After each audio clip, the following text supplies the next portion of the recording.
Let's get more on this now from Benjamin Neuman. He's a professor and chair of biological sciences at Texas A&M University. Professor, experts are saying that the Omicron variant will likely become the dominant variant in the U.S. What are the main concerns of this strain becoming dominant, even though early indications, early data seems to indicate that it's a much more mild illness than previous strains?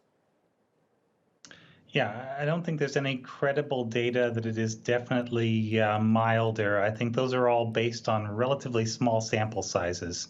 Like if you only treat a few people and those survive, that's not the same thing as actually knowing for certain. What we know is that in the cases where it turns up, it's actually quite a high level of virus. And there's some other work that shows that the higher the level of the virus, in general, the larger the disease that we can expect.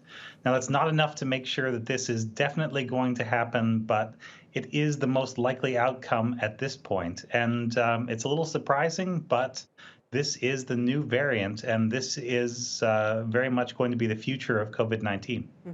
At least in South Africa, though, where the Omicron outbreak was first detected, hospitalizations remain lower than in previous waves. Is it still too early to look at that and see how other countries such as the UK and US might follow along?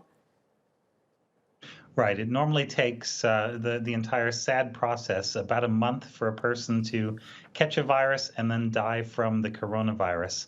And this is a virus that we've only known about for about a month. So we're starting to see the first deaths come through from Omicron, but it is still very early days, and I would be very cautious about being overly hopeful about this particular variant. This is very much the product of some policy decisions that have allowed the virus to grow, not only in various parts of the world, but even in countries where there is a considerable amount of vaccine available.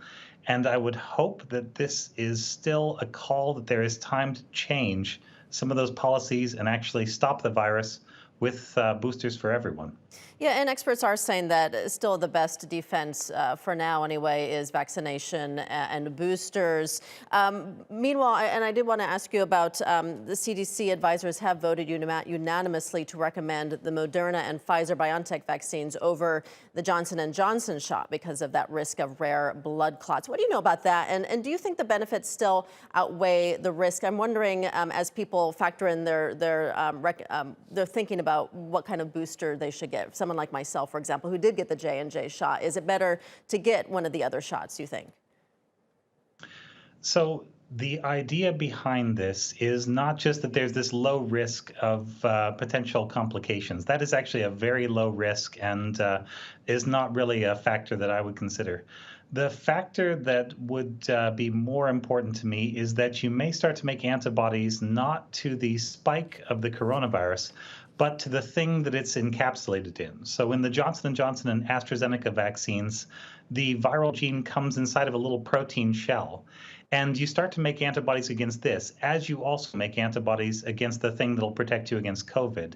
The danger is that some of these shots that are wrapped up in that particular way may only work for a few doses. Now, we're not sure exactly how many, whether it's 2 or 3, but I think at some point, probably we're going to see everybody shift over to the mRNA vaccines just because there's nothing there that you can make an immune reaction to except for the viral spike.